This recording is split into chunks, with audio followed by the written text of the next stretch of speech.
예, 안녕하십니까. 오늘은 다섯 번째 그 5장 감리회 구성의 힘, 존 웨슬리 토파보기 중에서 그걸 한번 해볼 수 있도록 하겠습니다. 근데 사실은 이제 우리가 여기서 신학적이나 우리의 어떤 신앙생활을 위해서 우리가 이 책을 읽는 거잖아요. 그러니까 이제 신학적인 이야기, 신앙생활에 관한 이야기, 특별히 이제 감리교 신학이 어떤 것이고, 감리교에서는 어떤 식으로 영성생활을 했는지, 그리고 어떤 식으로 우리가 이제 생활을 해 나가야 되는지, 이제 이런 걸 보는 게 중요한 거죠, 사실은. 그래서 오늘은 내용이 좀 사실은 길긴 길다고 할 수 있는데, 실질적으로 이제 우리가 받을 만한 내용은 그렇게 많지 않습니다. 그러니까 웨슬리가 누구랑 만나서 헤어졌다, 뭐 누구하고 갈등을 일으켰다, 이 모든 부분들은 실질적으로 그런 감리교라는 정체성이 어떻게 생겼느냐, 이 부분이거든요. 그러니까 만약에 이제 갈등을 일으키지 않았으면 웨슬리가 그냥 성공의 안에 있었겠죠.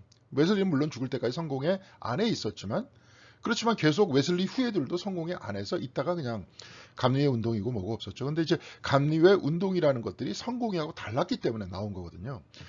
그렇다면 또 웨슬리가 영향을 많이 받은 사람이, 우리가 저번 시간에도 같이 읽었지만 모라비안 교도들하고, 이제 우리가 이제 헤르문트 묵상, 오늘 매일 이제 여러분들과 나누는 그 묵상집에 있는 사람들이 모라비안 사람들이었거든요. 근데 그 사람들하고도 역시 같았으면 그냥 그쪽에 갔겠죠. 그 감리교가 아니라 성공회를 떠나서 모라비안이 됐겠죠. 근데 모라비안하고도 달랐기 때문에 나온 겁니다. 모라비안은 오히려 루터교 쪽하고 가깝습니다. 이렇게 되다 보니까 루터교, 모라비안, 또한 개혁교회와는 다른 웨슬리가 존재를 했던 거고, 그것 때문에 결국은 감리교회가 나오게 됐다는 얘기입니다. 근데 그 왜 그렇게 됐느냐? 오늘은 이제 그 내용을 주로 살펴보고요. 다음 시간에는 이제 더욱더 신학적인 내용을 한번 살펴볼 수 있도록 하겠습니다. 여기서 사실은 이제 여태까지 그 신학이다 딱 이러면은 이제 알러지 반응을 일으키시는 분들도 있을 수도 있습니다. 왜냐하면 어려운 거라고 생각하니까. 근데 이제 이렇게 계속 하다 보니까 그렇지 않잖아요. 재밌잖아요. 우리가 우리 신앙에 관한 이야기이고, 하나님에 관한, 그리스도에 관한. 근데 사실은 뭐 신학이라는 학문 자체가 사실은 불분명한 게, 우리가 하나님에 관해서 아무리 연구를 한다 해도 어떻게 알아요? 응? 과학이라는 거는, 과학도 사실 다 모르는데 아는 것만큼은 다 아는 거 아니에요. 근데 이제 하나님에 대해서도 아는 것만큼은 안다. 거기까지는 이제 우리가 동의할 수 있겠지만, 진짜로 모르는 거잖아요. 우리가 하나님에 대해서, 그리스도에 대해서. 그러니까 나는 그리스도에 대해서 이렇게 생각하고, 나는 하나님에 대해서 이렇게 생각한다.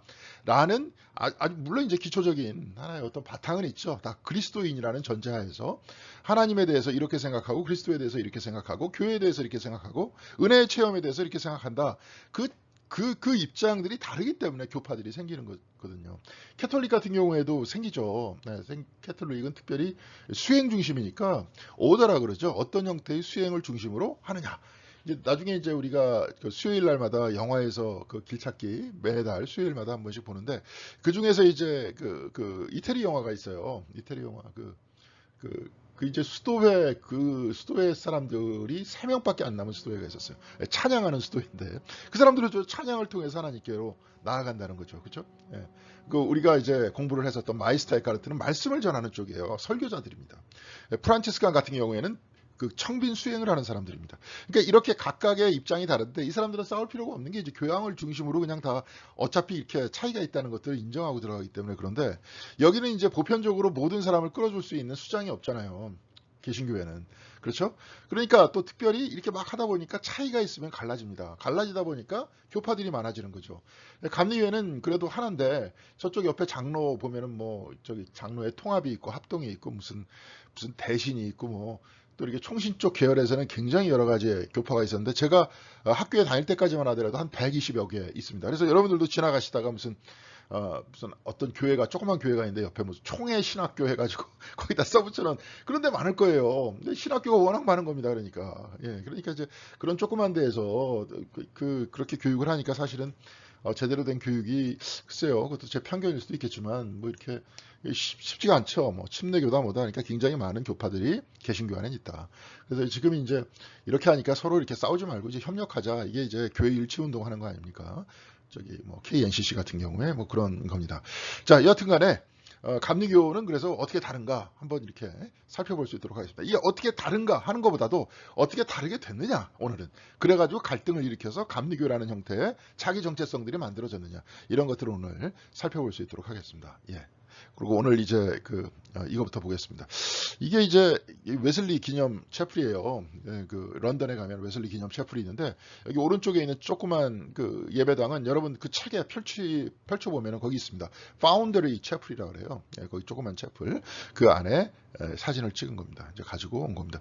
언젠가는 한번 우리가 한번 영국도 가보면 좋겠는데 저는 그래요.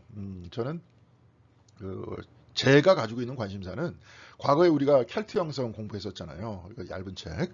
그게 이제 또 켈트 형성 이야기라고 예전에 한번 있었어요. 근데 지금 이제 우리가 가지고 있는 켈트 그리스도 해가지고 이제 그 책이 있었는데 뭐 창조 형성하고 거의 이제 비슷한 그런 책이었죠.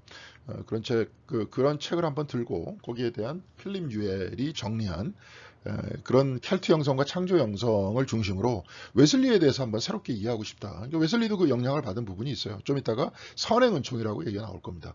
그러면 선행 은총적으로 웨슬리를 재구성하면서 그리고 다시 읽으면서 그러면서 우리가 생태 문제도 그렇고 우리가 공동체 화합의 문제도 그렇고 어떤 식으로 우리가 해나갈 수 있을지 이런 부분을 좀 보기 위해서 언젠가는 한번 영국을 같이 가보는 것도 좋을 것 같습니다. 지금부터 개를 들든지 조금씩 돈을 모아서 그렇게 가보는 것도 좋다 하는 생각이 듭니다. 다음 보겠습니다. 자, 이제 요번에는 이제 제가 설명하는 그런 부분들이 많을 겁니다. 이제 왜냐하면 주로 이제 갈등하는 부분 그거 다 일일이 제가 체크하면서 쓸 이유가 없기 때문에 뭐 여기서 굉장히 디테일하게 여러분들 이 웨슬리 토파보기 이 책에서 굉장히 디테일하게 나와 있습니다. 이 부분에 대해서 그냥 좀 쭉 보시면 되고요. 제가 볼 때는 뭐 웨슬리 전공자가 아니면 거기에 대해서 구태여 알 필요가 있는가. 결국은 아까도 제가 말씀드렸지만 하려고 하는 거는 우리 신앙생활 때문에 하는 거니까 그 염두에 두고 보시면 될 것 같습니다. 예, 웨슬리의 형이 이제 야외 집회 열광성에 대해서 비판하자 그에 응답한 1739년의 편지였어요. 그러니까 웨슬리가 성공의 강대상 위에서 웨슬리 잘 허락하지 않았어요. 예.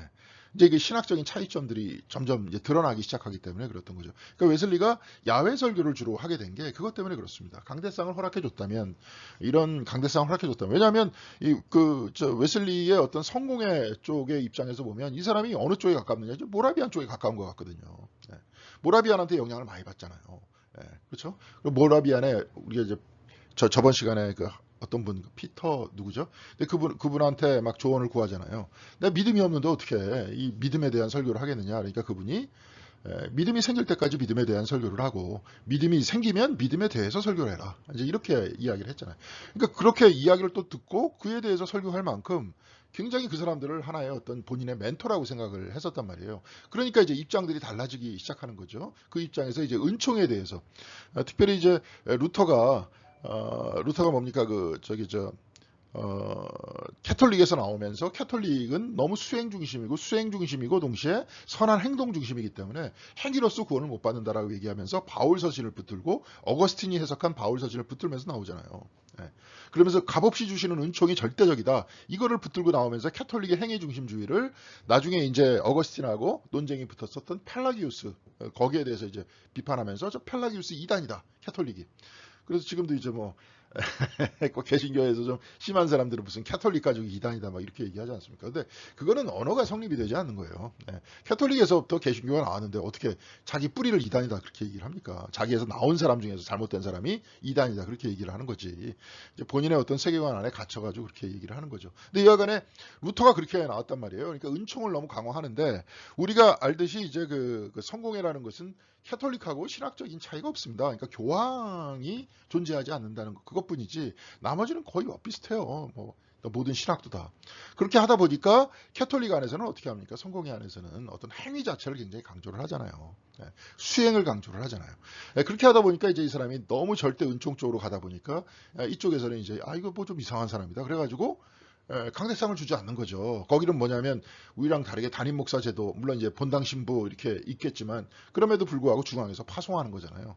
그러니까 이제 이 주위에서 이제 그쪽 그쪽 지방에서 우리식으로 얘기하면 그쪽 지방에서 요즘 같은 캐톨릭 같은 경우에도 마찬가지로 그쪽 지역에서 강대상에 세우지 않는 겁니다. 그러니까 이제 바깥에서 자꾸 이제 설교를 하게 되는 거죠.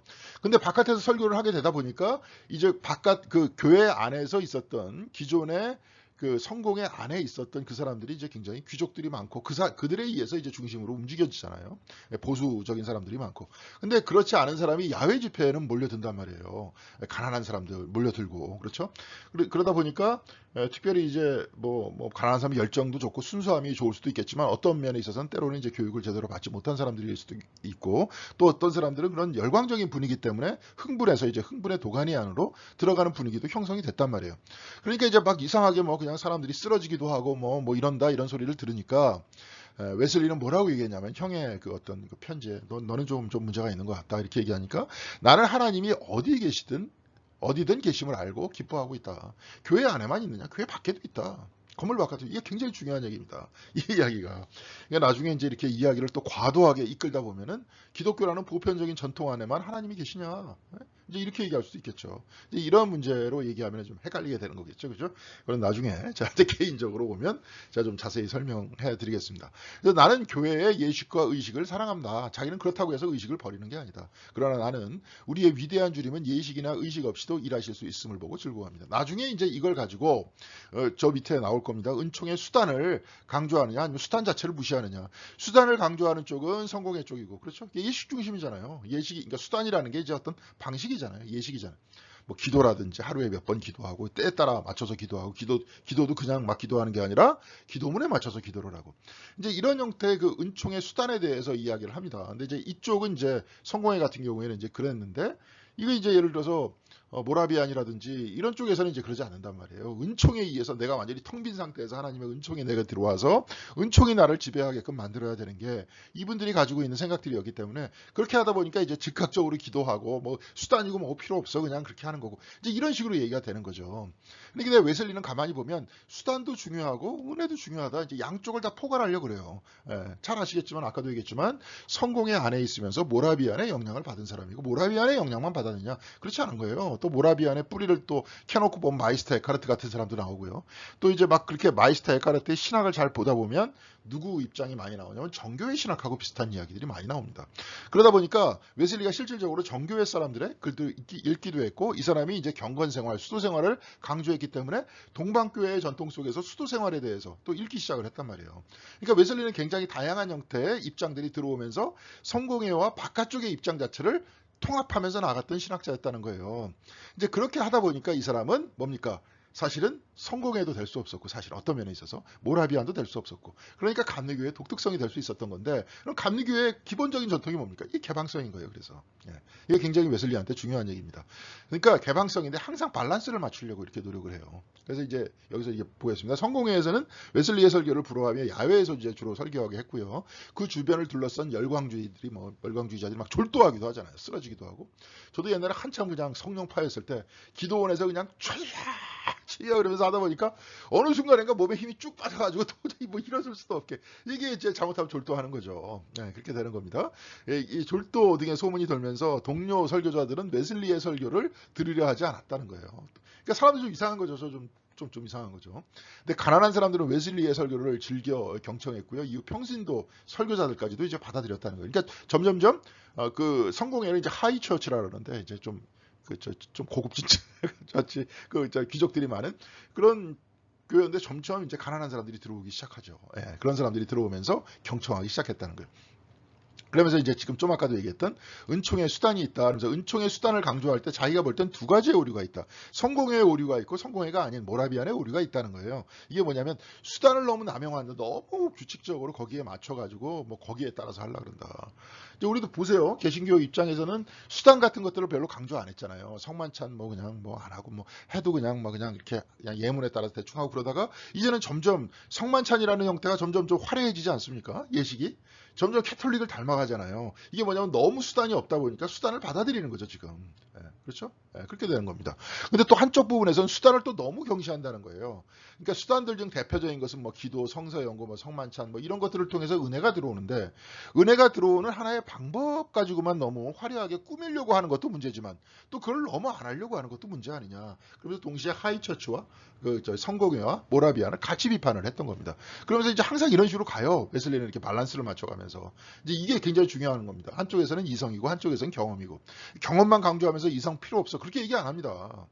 우리가 이제 한국에 들어온 그 개신교 같은 경우에는 별로 이성을 강조하지 않은 쪽이 들어왔다 그랬잖아요. 그래서 내가 낭만주의다 이렇게 제가 얘기하지 않았습니까? 근데 웨슬리는 그렇지 않잖아요, 이거. 네. 그러니까 우리 감리교인들이 굉장히 다행인 거예요. 사실은 우리가 현대 나와 있는 그 개신교의 한계도 많이 지적할 수 있고, 특별히 이제 영성 같은 거, 수행 같은 것들을 강조를 안 하느냐? 강조합니다. 성화를 얘기하지 않습니까? 이게 이제 어디서 왔냐면 동방교회 수도원 전통에서 성공회를 타고 들어온 거 아니에요. 그러면서 또 그쪽에서 또 저 멀리는 모라비안들을 통해서 들어왔던 마이스터 에카르트에 있어서의 뭐 그 얘기, 이런 것들이 다 결합이 되면서 이렇게 가는 거잖아요. 이제 이렇게 보다 보니까 그렇다는 겁니다. 자, 그래서 제도적인 수단과 이제 또 상황적인 수단을 딱 이야기를 했어요. 수단이라는 것들은 제도성을 띌 때도 있다. 근데 항상 제도 안에서 우리가 뭐 그렇잖아요. 그 기도문도 여러 가지가 있을 거 아닙니까? 무슨 어떤 기도문, 어떤 기도문. 근데 상황이 굉장히 바뀌잖아요. 바뀌는 형태에서 우리는 그럼 어떤 식으로 기도를 해야 되는가? 여러분 어떻게 생각하세요? 갑자기 나한테 교통사고가 났어. 그럼 어떤 식으로 기도할 겁니까? 제도가 그럼 교통사고를 위한 기도문이 따로 있을 겁니까? 그렇지 않잖아요. 보통 기도문이라는 것들은 아침 기도문, 아침 기도문, 저녁 기도문 이렇게 되어 있습니다. 제가 이제 언제 한번 제가 번역한 그 굉장히 짧은 그 켈트 영성 필립 뉴엘이라는 사람이 모아놓은 켈트 사람들이 과거서부터 전통적으로 가지고 왔었던 아름다운 기도문들입니다. 그 기도문이 아침 저녁으로 드렸던 그 기도문이에요. 근데 이거 보면은 그 일순간에 모든 하나님께서 창조와 자연과 우리 주변의 모든 사람들을 통해서 은총을 내려주시는 그 부분과 협동하고 결합하면서 사랑하면서 같이 갈 수 있도록 해달라. 거의 대부분 기도문이 그래요. 근데 그런 기도문이 제도적인 수단이 될 수 있습니다. 우리가 딱 가지고 있으면서 일주일 동안 그 기도문을 가지고 기도할 수 있어요. 그런데 갑자기 우리가 어떤 상황이 닥쳤다. 그럴 때는 아니잖아요. 그러니까 수단도 제도적인 수단도 있고 상황적인 수단도 있고, 그러다 보니까 제도적인 은총도 있고 상황적인 은총도 있지 않느냐. 제도도 필요하고 상황도 필요하다. 상황만 강조할 수도 없고 제도만 강조할 수 없다. 수단을 또 두 가지 오려는데 수단을 남용할 수도 없고 수단을 경시할 수도 없다. 그러면서 양쪽을 포함하면서 가는 겁니다. 그러니까 이것이 아니고 저것이다가 아니라, 이것이냐 저것이냐 이것이 아니라 이것도 저것도예요. 영어로는 이제 어떤 표현들을 쓰냐면 이렇게 씁니다. 영어로는 이제 이게 아마 옛날 수거 공부하실 때 이렇게 보실 겁니다. either라는 게 있죠. either A or B. A 아니면 B다. 둘 중에 하나다. 이런 얘기입니다. 근데 이제 이게 웨슬리 같은 경우에는 어떻게 됩니까? 보스예요, 보스. 보스 A and B예요. A나 B 둘 다 포함한다. 네. 둘 다요, 둘 다. 그러니까 이 사람은 둘 다 가지려고 그런 거예요. 놓치지 않으려고 그랬던 겁니다. 물론 그러다가 이렇게 둘 다 가지고 있으니까 한쪽만 가지고 있는 저 반대편에서, 그러니까 한쪽만 가지고 있는 성공회에서는 왜 너 두 쪽 가지고 있어? 또 여기서 모라비안 쪽에서는 너 왜 다 두 쪽 가지고 있어? 저쪽 결별해야지. 이러다 보니까 이제 감리교의 위치가 생겨났다. 그런 얘기입니다. 그래서 하나님의 은총을 열망하는 모든 사람들은 하나님이 제정한 수단들 안에서 이 수단들을 폐기하지 말고 사용함으로 하나님의 은총을 기다려야 됩니다. 제도적 수단도 가지고 있어야 된다. 그리고 하나님께서는 분명히 상황적으로도 역사하신다. 그러니까 이 두 가지도 포기하지 말고 가야 된다. 이게 굉장히 넓잖아요. 사실은 원래 이래요. 웨슬리는 항상 그렇습니다. 그러니까 지금 교회 바깥에서 저 멀리서 산에서 하는 게 아니라 교회 바깥에서 설교하잖아요. 그렇다고 완전히 교회를 벗어난 것도 아니고, 그렇다고 해서 완전히 세상 속으로 들어가는 것도 아니고, 굉장히 사실 마음에 드는 위치입니다. 그러니까 평화주의자 쪽으로 가는 겁니다. 자, 웨슬리가 수단 혹은 예식 등을 강조한 이유는 모라비안들이 수단과 형식을 완전히 무시했기 때문에 그렇다는 거예요. 모라비안인 몰더는 성만찬과 장례식도 다 거부했다는 거예요. 무슨 그 예식이 필요하냐, 그냥 마음 닿는 대로. 그냥 우리도 예전에 한번 여기 성령파이셨던 분들 그러지 않았습니까? 화끈하게 주여 삼창이 무대했지 뭘 저게 그냥 다 필요해. 예, 그러지 않으셨어요? 예, 그러셨을 수 있습니다. 이게 이제 모라비안들의 쪽하고 굉장히 가까운 그런 쪽입니다. 물론 모라비안들은 열광주의 쪽이 아니라 콰이어티즘이라고 침묵하는 쪽이었어요. 막 쥐야쥐야 하는 쪽이 아니라. 그러니까 그 사람들도 침묵을 통해서 우리의 내면으로 들어오시는 하나님의 은총을 받아서 은총과 더불어 같이 살면 되지. 좀 무슨 자꾸 이렇게 수단 얘기하고 이렇게 예식 같은 거 얘기해. 그러니까 다 필요 없어. 이렇게 얘기하니까 이런 수단을 강조하자 모라비안에서는 율법적 행위를 했다. 이렇게 또 비판했다. 거기서는 이제 웨슬리가 율법주의자로 이렇게 보이는 겁니다. 지금 마치 이제 그 장로교 쪽에서 감리교인들을 이야기할 때 이제 이런 식으로 얘기하죠. 영성 강조하면서 성화 강조하면서 영성을 이야기하고 막 수행을 이야기하고. 수행은 사실은 종교학적 용어죠. 근데 이제 여러분들이 더 알아듣기 쉬우니까 사실 영성이란 말보다도 수행이란 말이 더 알아듣기 쉬우시더라고요. 그러니까 경건생활, 경건수행을 하니까 아니 뭐 저 율법주의자냐, 저 뭐 캐톨릭에서 결별 못한 거 아니야? 뭐 이제 이런 식으로 얘기를 했다는 거예요. 그래서 진젠도르프라고 이제 여러분들 그 아침에 제가 나눠드리는 그 성경 말씀에 가끔 이제 등장하는 기도문 안에서 등장하는 분입니다. 진젠도르프가. 이게 뭐냐면 믿는 자가 의롭다함을 받는 순간 전적으로 거룩해. 그 순간 그냥 싹 다 거룩하게 된다는 거예요. 우리는 칭의와 성화가 동일한 순간에 다 일어난다는 거예요. 하나님한테 은혜를 팍 받으면 내가 그냥 팍 바뀌어버리는 거예요. 180도. 그렇습니까? 웨슬리는 지금 그렇게 얘기하는 게 아니잖아요. 처음에 칭의를 받고 하나님께서 나를 사랑하신다 하는 것들을 받은 다음에 그 다음에 신생 거듭나게 되고 거듭난 다음에 그 다음에 어떻게 되는 겁니까? 성화를 통해서 내가 노력해야죠. 율법적 삶을 통해서 노력해야 돼요. 왜냐? 내 몸이라는 것들이 습관이 돼 있잖아요. 그쪽으로. 예? 그래서 제가 한번 말씀드렸잖아요. 저쪽 그 한강물이 흐르는 거 보니까 밤섬이 다 이렇게 부서졌었는데 저 여의도 만들어라고 밤섬이 다 부서졌었는데 거기 섬이 또 생기더라. 왜냐면 물이 계속 흐르면서 위에 있는 퇴적물들을 계속 거기다 쌓아놓기 때문에 섬이 또 생기는 겁니다. 그러니까 그렇게 똑같이 우리 자신도 계속 습관이 되어 있기 때문에 퇴적물이 쌓이듯이 우리 자신의 몸이 습관이 되어 있는 거예요. 한쪽에서. 그렇게 되어 있는 거예요. 자, 그래서 칭의와 성화가 동시에 다 일어난다는, 한꺼번에 팍 일어난다는 데 웨슬리는 거기에 동의하지 않았던 겁니다. 이게 이제 한국 옛날 불교 논쟁 안에서도 이런 얘기가 있어요. 제가 종교학을 했기 때문에 여러분들한테 말씀드리는데, 옛날 고려시대 때 진울이라는 그 중이 있었는데, 스님이 있었는데, 도노 점수라 그랬습니다. 딱 깨달음이 있으면 그 다음에 깨달음으로 끝나는 게 아니라 그 다음에 점진적 수행을 해야 된다. 왜냐? 우리의 몸이 바뀌지 않았기 때문에. 정말 이거랑 유사합니다. 칭의가 왔었으면 그 다음에 어떻게 돼요? 그 다음에 우리가 어떻게 해야 돼요? 성화 쪽으로 가야 된다. 이런 쪽이에요. 그런데 그걸 가지고 이제 여러분들 성철이라는 그 얼마 전에 돌아가신 스님이 있을 겁니다. 그분이 뭐예요? 옛날 진울이라는 그런 분 욕을 하면서 이게 완전히 마군이라겠죠, 마군이. 예? 마군이라 그러면서 한번 단박에 깨달았으면 다 끝나는 거지 무슨 점진적 수행이 있느냐. 이게 똑같은 겁니다. 진젠도르프하고 똑같은 얘기를 하는 거예요, 이 사람이. 근데 여러분들이 한번 생각을 해보세요. 여러분들이 과거에 내가 주님한테 은혜를 받았다. 내가 기도원에 가서 기도해도 되고, 새벽 기도 때 조용히 기도할 때도 그러고, 아니면 목사님 설교 들을 때도 그럴 수도 있고, 여러분들이 성경책 읽으면서 그럴 수도 있고, 그러면서 하나님께서 나를 사랑하신다 하는 거를 내가 이제 딱 깨달았다 이겁니다. 마음속으로. 이게 이제 웨슬리가 가지고 있는 은혜의 체험 아니에요? 칭의죠. 의롭다 하셨다 나를. 그렇게 딱 받아들이면서 이제 그게 믿음이에요. 그게 은총을 이제 받아들이는 거. 마침내 그 순간에 은총을 받아들이는 거죠. 그러면서 내가 이제 거듭나는 겁니다. 이제는 내가 더 이상 이렇게 안 살아야겠다. 아마 그러셨던 경험이 있으신 분이 있을 겁니다. 여기에. 네? 다 있을 수도 있겠죠. 이걸 들으시는 분들이. 네. 그런데 그 다음에 계속 그렇게 쭉 같이 갔으니까 계속 신실하게 마음속에서 거룩하게 그 순간에는 세상의 모든 사람을 다 사랑할 수 있을 만큼 그렇게 내가 그냥 이 안에서 사랑이 불타오르고 막 이랬는데 지금 그러십니까? 그게 아니라는 게 뭐냐? 이게 뭐 때문에 그런 현상이 일어나느냐? 여기서 웨슬리가 이야기했듯이 성화예요, 성화. 뭡니까? 성화. 나중에 그리스도인의 완전이라는 그 이야기가 나오는데요. 그리스도인의 완전. 이것 때문에 이제 또 막 싸웠죠, 딴 사람하고. 그리스도인의 완전, 그러니까 이 그리스도인의 완전이라는 건 뭡니까? 내 자신의 안에서 선한 영역이 있다. 선행 은총을 통해서, 선행 은총이라는 게 뭐냐? 하나님의 형상이 있다는 거예요.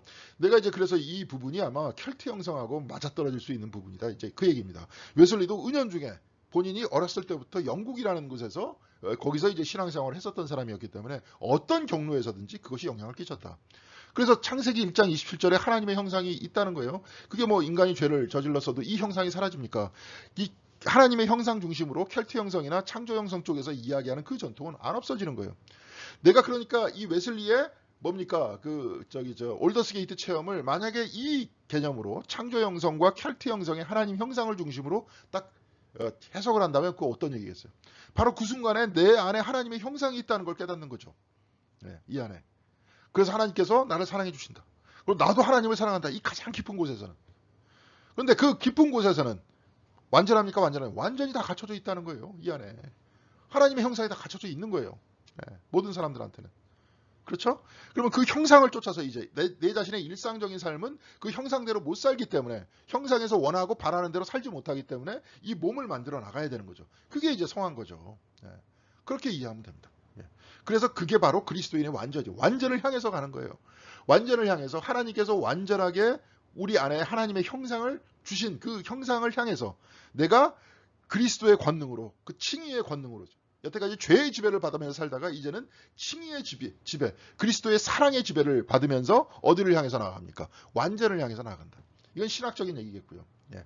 이거 이제 이런 형태의 어떤 저기 철학은 그 과정 철학이라고 있습니다. 과정 철학. 과정 철학이 상당히 이 패턴에 유사합니다.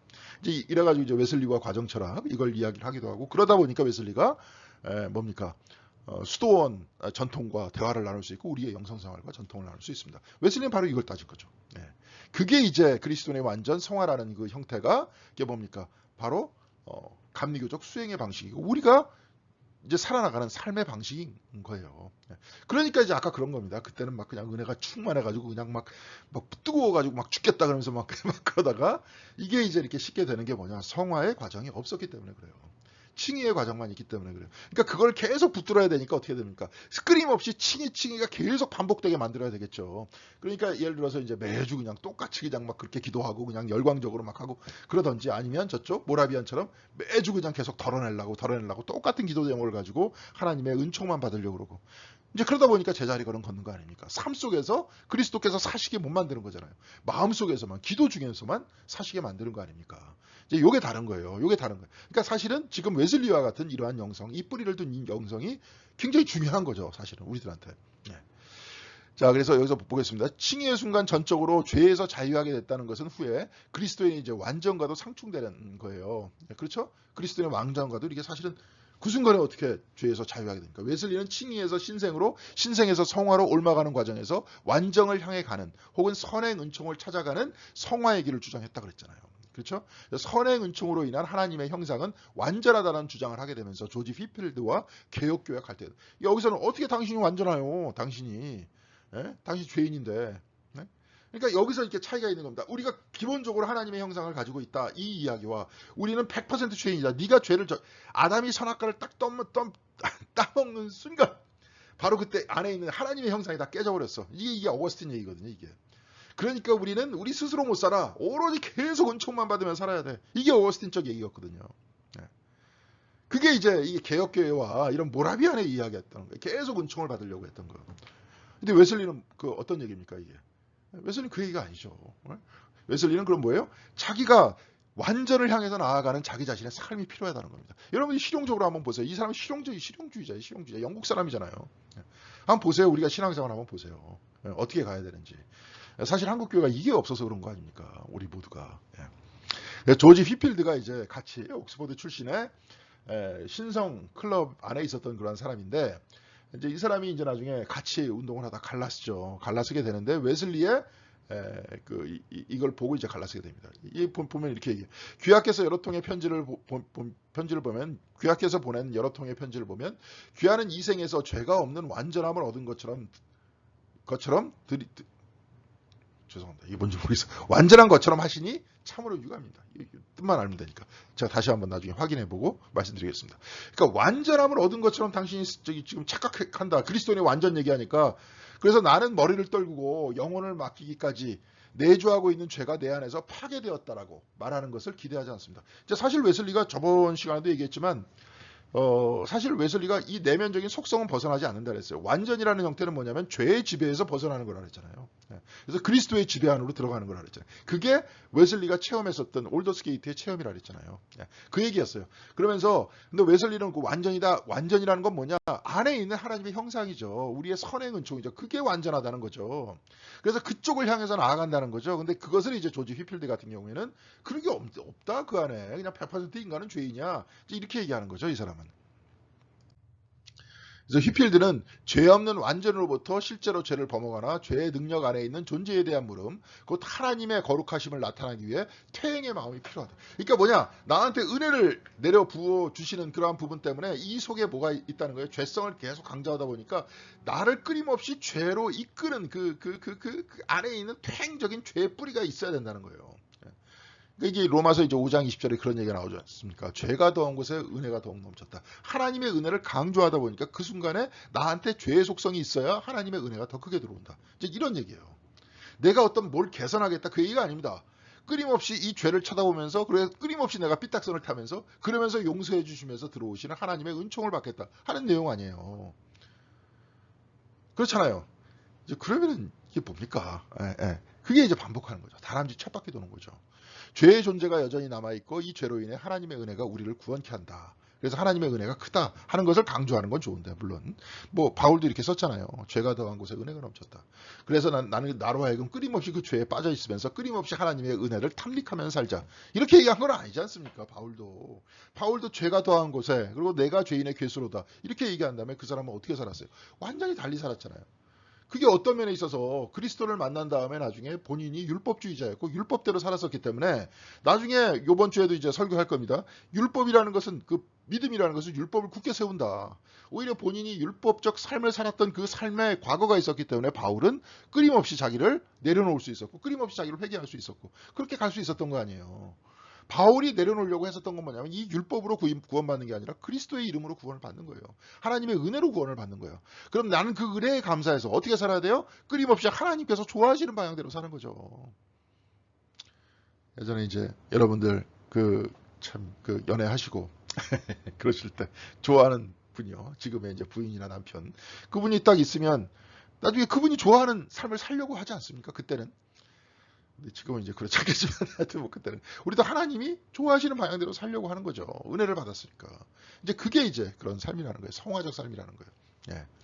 그래서 웨슬리의 완전 개념은 하나님으로부터 난 것, 하나님의 형상. 그 이제 믿음의 즉각적이고도 지속적인 열매로 인해 우리는 하나님께로부터 났으며 하나님의 형상을 회복했으며, 그러니까 하나님의 형상을 찾아낸 거죠, 이 안에. 예. 형상이 있다는 걸 아는 거예요. 그래서 그것이 곧 마음의 따뜻함을 느낀 거죠. 이는 결코 한 시간도 믿음과 나뉘어질 수 없는 것으로 죄를 넘어선 그러한 능력이 그 안에 있다. 그러니까 나로 하여금 그 안에 있기 때문에 그것이 죄가 없다는 거예요. 그게 완전하다는 거예요. 하나님의 형상이 완전하다는 거예요. 근데 습관화된 나의 몸은, 우리 이 식으로 한번 제가 이야기를 해보겠습니다. 쫙 하면서 얘기했습니다. 이렇게 쭉 얘기하면은 더, 가운데 이게 뭐라 그랬습니까? 예, 6이라 그랬습니다. 6이라 그랬어요. 자, 여기는 혼이라 그랬습니다. 여기는 영이라 그랬어요. 이 영은, 혼은 유동적 지성이라 그랬습니다. 끊임없이 움직이는 생각이에요. 우리로 하여금 또 죄를 짓게도 만들어요. 근데 그 켈빈, 예를 들어서 그 휘필드, 이런 사람은 여기까지만 본 거죠. 여기까지만. 그런데 그 안에 뭐가 있어요? 모든 걸 감싸는 영이 있죠. 웨슬리가 완전하다는 건 여기가 완전하다. 여기가 영이, 그리스도인의 완전이라는 것은 바로 그 선행 은총이 완전하다는 거예요. 선행 은총, 곧 하나님의 형상이 우리들한테 완전하다는 겁니다. 그래서 우리는 어떻게 해야 돼요? 이 혼이 마음대로 움직임에 따라서 이 육이라는 것들이 만들어졌기 때문에 우리는 어떻게 해야 돼요? 이 영이 요청하는 방향에 따라서, 그쵸, 사랑과 평화가, 일치라든지 사랑이라든지 화합이라든지 그를 위해서 육이 만들어져야 되고 혼이 만들어져야 되는 거 아닙니까? 그러기 위해서 성화가 필요하다는 거죠. 무슨 말씀인지 아시겠죠? 네, 그래야 합니다. 자, 그래서 그리스도의 은혜에 지배되어서, 이제 그래서 아까도 얘기했잖아요. 그리스도의 은혜에 지배되어서 완전을 향해 가는 것, 곧 성령의 능력 안에서 하나님의 형상을 회복하는 길로 향하는 것, 즉 하나님의 형상인 영으로 가는 것. 그게 그리스도인의 완전인 거예요. 영이 완전하다는 겁니다. 그렇죠? 이 혼과 육이 어떻게 완전해요? 완전할 수 없죠. 끊임없이 유동하니까. 자기 나쁜 생각도 가지게 되고. 근데 이제 휘필드나 딴 쪽 사람들은 그거 이해할 수 없는 거예요. 이 혼이라든지 뭐 육이라든지 얘네들은 막 해가지고 막 죄를 짓는데 왜 이게 죄가 없다고 얘기하느냐? 웨슬리는 그 얘기를 아니라니까요. 이 영이 죄가 없다. 영이 죄가 없다. 그런 얘기하는 거라니까요. 그러니까 영으로 내 혼과 육을 만들어 나가자는 거예요. 그게 이제 수행적 삶이죠. 그러니까 웨슬리를 이해하기 위해서는 어떤 삶입니까? 이 사람은. 그런 형태의 어떤 하나님의 절대 은총이다. 이게 은총의 신학보다도 이 사람은 어떤, 영성은 어떤 영성이에요? 그러니까 영성보다도 이 사람의 관심은 뭐예요? 영성인 거죠. 아까도 얘기했지만 수행인 거예요. 일상을 살아나가는 수행이에요. 그래서 여러분들 책을 딱 읽어보면 하나님께서 관심하시는 거는 실천신학이라고 이렇게 얘기를 해요. 웨슬리는. 실천신학이다. 그리고 악마는 논쟁을 좋아한다. 이게 이제 조직신학이라든지 뭐 이런 쪽이죠. 앉아서 논쟁만 좋아하는 거. 내 삶 속에서 하나님께로 가야 될 거 아니냐, 그런 얘기예요. 그래서 웨슬리는 이제 나중에 그럼에도 불구하고 위필드를 이제 끌어안죠. 나는 칼뱅을 조금 사랑하고, 본인한테 이제 영향을 준 개혁교회 사람들을 이야기합니다. 루터는 좀 더 사랑하고 모라비안 교도들도 사랑하고 휘필드를 앞에 두 사람들보다 더 사랑한다. 그렇게 이야기합니다. 그러면서 웨슬리는 이 책 안에서 이제 감리교 회원이 여기서는 감리 회원이었어요. 성공의 안에 감리 회원이었던 거죠. 그 사람은 뭐냐면 성령이 임하여 마음속에 빛나는 하나님의 사랑을 가진 자. 그러니까 이거는 뭐예요? 은총을 받은 자. 그렇죠. 성령께서 임해서 은총을 받은 자. 아니면 아까 선행 은총을 딱 이야기를 하면 뭐예요? 선행 은총에 의해서 선행 은총을 성령께서 나에게 임해서 나의 선행 은총을 밝혀줬죠. 하나님의 형상을 밝혀준 거예요. 그런 하나님의 형상을 가진 자이고, 그러면서 이게 뭡니까? 그 두 번째는 마음을 다하고 영혼을 다하고 생각과 힘을 다하여 주 여호와 하나님을 사랑하는 자. 신명기에 나오는 얘기 아닙니까? 신명기 6장에 나오는 얘기예요. 하나님은 한 분이시니 모든 생각과 힘과 힘을 다해서 하나님을 사랑해라. 그러니까 앞부분은 바울의 은총이고 뒷부분은 뭐예요? 율법이에요. 그러니까 앞부분은 칭의고 뒷부분은 뭡니까? 성화인 겁니다. 그러니까 두 가지가 아까 밸런스를 맞추고 있다니까요. 그러니까 일상적인 삶도 항상 성화의 삶이 돼야 되는 거예요. 이래서 이게 감리교인의 삶이라는 거죠. 자, 그래서 지금도 금방 얘기했잖아요. 하나님은 실천신학이 필요하고 악마는 논쟁을 일삼는다. 하나님은 실천신학을 필요하신다. 우리가 그렇게 살아내는 우리의 삶을 필요하시지, 여기 논쟁만 일삼는 신학적 논쟁만 일삼는 거는 이게 좀 극단적으로 얘기했죠. 웨슬리는 좀 이게 극단적인 표현이 많아요. 옛날 사람이니까. 요즘에는 이제 다 상대방을 배려하면서 이렇게 얘기들을 많이 하는데, 옛날 사람이니까 이제 그냥 막 질른 거죠, 그냥. 하여튼 그 사람의 그 의도는 이거죠. 삶 속에서의 성화가 필요하다. 그런 얘기입니다. 논쟁적 신학은 별 의미가 있고 삶과 연결된 실천 신학, 곧 영성 신학으로 삶을 살아나가는 사람이 감리교회는 필요한 거다. 필요한 거다. 이런 얘기합니다. 그래서 온전함과 나중에 이제 뭐 거의 온전한 막 이런 말도 섞어요. 그러니까 이게 정리가 되지 않았어요. 이때까지만 하더라도 뭐 almost perfect 뭐 그런 식으로 표현을 합니다. 왜냐면 완전에 대해서 그냥 계속 비난을 받으니까, 그럼 도대체 저 사람이 무슨 얘기하는 거냐 이제 막 이런 얘기를 했대요. 이렇게 설교하는데. 근데 이제 후에 신학적으로 정리되는데, 거의 온전하고 거의 완전한 사람이 완전함과 온전함을 향해 성령의 능력에 힘입어 살아가는 것. 아까도 혼 얘기했죠. 온전하지 못한 우리의 혼을 가지고 우리가 뭐예요? 영원한, 그러니까 어떻게 돼요? 온전한 영으로 가는 거죠. 영은 뭐예요? 하나님을 비추는 하나님의 형상이잖아요. 우리가 그렇게 살아나가는 겁니다. 그래서 완전히 영적 인간이 되도록 우리가 노력하는 것. 이런 경건 생활을 해야 될 거 아니에요. 경건 생활을 안 한다 그랬잖아요. 그냥 오히려 우리 안에 있는 죄를 강조하면서 하나님의 은총만 탐닉하려고 하는 것. 이거는 좀 문제가 있지 않느냐, 이런 얘기입니다. 자, 이제 후에 옥스퍼드에서 성서적 기독교라는 제목으로 성공회를 비난하여 더 이상 그 옥스퍼드 대학교 강단에 서지 못합니다. 그래서 이제 막 비판해요. 이런 기독교가 기독교 도시냐? 이게 도대체 뭐냐? 이게 도대체 이곳에 성서적 기독교가 찾아지냐? 이 런던에서 막 비난하는 거죠. 여러분은 직임을 수행하는 데 요청되는 성령의 열매가 여러분들한테 가득 차냐? 은총 얘기하는 거잖아요. 이것도 앞에서 교회가 바뀌어야 된다 막 이렇게 또 얘기하는 것들은 또 뭐예요? 은총만 강조하는 사람에 대한 비판이고, 이거는 여러분들이 성령의 열매를 가지고 있느냐, 가지고 있지도 못하면서 지금 이렇게 하는 게 이게 말이 되냐, 이런 얘기죠. 여러분들은 그리스도인의 경건의 형식을 가진 자입니까? 아니면 능력을 가진 자이냐? 그러니까 그냥 도발적으로 막 설교를 했어요. 뭐 이 정도면은 뭐 아무것도 아닌 것 같은데, 하여튼 그때 당시에는 굉장히 그 성공의 신학을 비판하는 거였고 성공의 교단을 비판하는 거였다. 이렇게 이야기하면서 여하간 더 이상 강대상에 서지는 못하게 합니다. 옥스퍼드 대학교에. 이 설교문들 값없이 주시는 은총, 성서적 기독교 등을 통해 개혁교회와 모라비아인과 위에서 보듯 국교회와 멀어지게 되는 계기가 됩니다. 이제 값없이 주시는 은총을 통해서는 저쪽, 성서적 기독교를 통해서는 모라비아인과 멀어지고, 값없이 주시는 은총을 통해서는 누구랑 멀어집니까? 성공회와 멀어지는. 그래서 이제 사실은 멀어지는 것 같지만 바로 이 가운데 이에 동의하는 감리교인들이 모이기 시작한 거죠. 그러면서 그 후예들이 이제 우리들이 된 겁니다. 우리들이야 이런 신학이 좋아가지고 웨슬리 밑으로 들어왔습니까? 그냥 교회 다니다 보니까 감리교 신학으로 들어왔는데, 가만히 보니까 두 가지가 밸런스가 있잖아요. 특별히 우리가 옛날에 어렸을 때 막 그런 비판 많이 했죠. 뭐 썬데이 크리스천이 되지 맙시다 막 이렇게 비판을 했는데, 그게 보니까 그렇게 되지 말아야죠. 근데 웨슬리가 정답을 가지고 있지 않습니까? 그 안에. 그러니까 웨슬리하고 똑같지는 않더라도 우리가 그럼 우리 삶 속에서 어떻게 영적인 삶을 살아나갈 것이냐. 그리스도의 완전 하나님의 형상을 찾아내서 내가 겉으로는 그냥 뭐예요? 그냥 딴 사람인데, 세상적인 사람인데 안에만 하나님의 형상을 가지고 있다가 이제는 안팎으로 하나님의 형상을 가진 사람으로 어떻게 살 것이냐. 거기에 대해서 도전을 받으면서 나날이 기도하고 수행하는 삶이 수행인 바로 그 사람. 이 사람이 감리교인의 영성을 가진 감리교인이 된다. 이런 얘기입니다. 자, 다음번에는 우리 짧게 얘기했지만 오늘 이야기를 기초로 해서 다음 주에는 좀 웨슬리가 다른 쪽 사람들하고는 다른 신학적인 설명을 한번 해드릴 수 있도록 같이 읽을 수 있도록 하겠습니다. 여러분들 수고하셨습니다. 감사합니다.